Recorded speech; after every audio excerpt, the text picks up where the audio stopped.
Okay, the part that we all like to talk about. Let's talk a little bit about plants, and specifically the ones that we find do well in boulevards. We have several boulevard palettes that we use in our projects where we are installing lots and lots of boulevards. And this is the first one. It's also the least expensive to install because it's a seeded plant palette.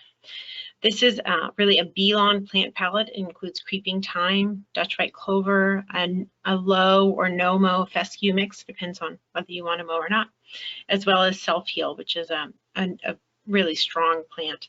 And so there are some challenges to this plant palette. There can be some challenges to getting it established.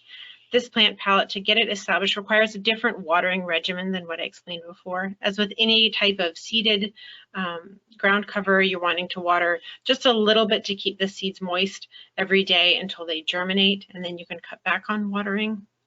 And then just like any other plant palette, you have to really still weed up an area that might be seeded with a bee lawn seed. So for example, there was a lot of creeping Charlie previously present. You don't want that to take over again. It just takes a little longer for a plant palette like this to get established. You do need to make sure you keep up on weeds if you go with a seeded plant palette. But one of the benefits is that it's not a huge investment in terms of cost because the seed is less expensive than plants. This is our most popular plant palette when it comes to our neighborhood projects and our City of Minneapolis Boulevard projects. This is a plant palette that can really handle a sunny and dry condition. Now we know that Boulevard rain gardens are going to fill up when it rains, but most of the time they're going to be dry, and we need to make sure that they are adapted to that type of growing condition. You can see here that we have really created a palette that has a range of plants that bloom all throughout the year. And so that's really key to protecting pollinators, is to have pollinator-friendly species that are going to bloom as early as possible through as late as possible. And in this case, we have the challenge of height. So we really need to stay as much as possible below 30 inches to meet the City of Minneapolis ordinance for plants within a boulevard. And then also just the challenging growing environment that a boulevard is, right? So it can be very, as I mentioned, full of weeds that could have compacted soil.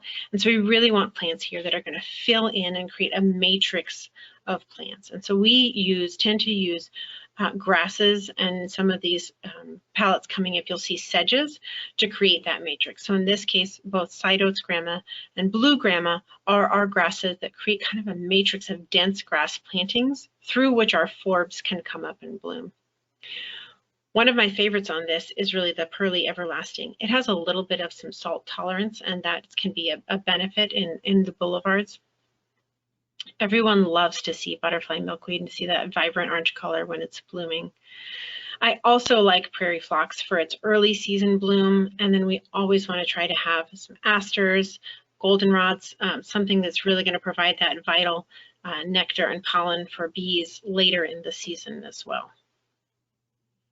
And just so you know, these plants palettes are included in the handout that's going to be emailed to you, so you don't have to frantically write this down. We'll be sending you a copy of a few of these palettes for you to enjoy. So as we start to move to kind of a part sun, part shade condition, it's actually pretty common in an urban environment where you might have a building or something that creates a very straight line of shade right across an otherwise sunny area. Or you have a planting that's going to get full sun in the morning, but then shade in the afternoon, kind of those urban areas where your sun and shade may seem to be at odds with each other. This is a great palette for that. And one of the things that I love about this plant palette is I really love sedges. I love how they green up early in the spring, provide that kind of really vital green color that we're all craving when we start to see plants coming out of the ground.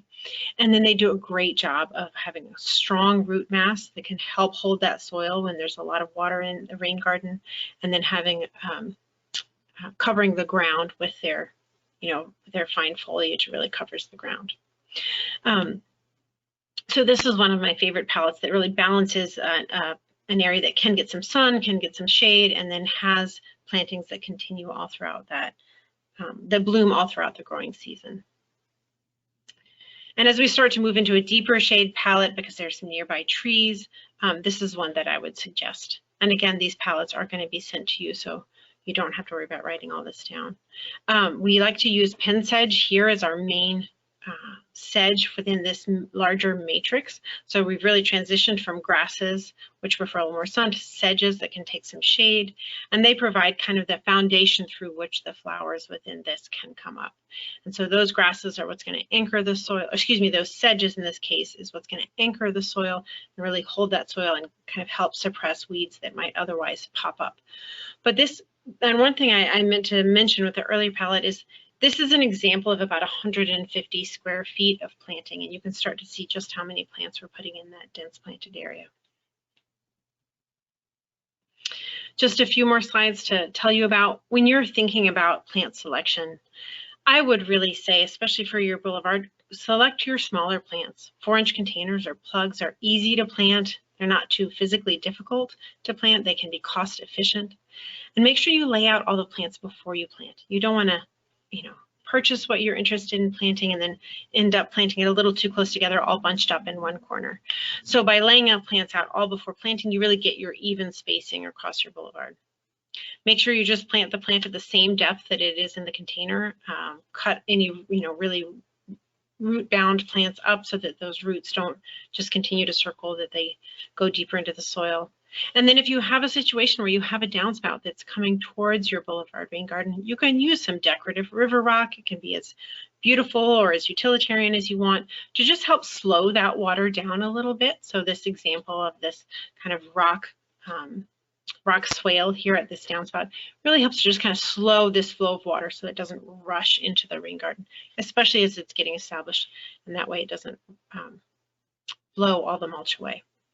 One thing that I meant to mention earlier, and I'll make sure I say it right now, is that the type of mulch that you use in a rain garden is really important. You want to make sure you use a double shredded hardwood mulch or some other shredded mulch like a shredded cedar mulch. You don't want to use chips or pine bark because they float, and your big rain event will come and your mulch will float down the street, and that's not helping anybody. So a shredded mulch is going to kind of mat together, bind together, and really help hold the soil.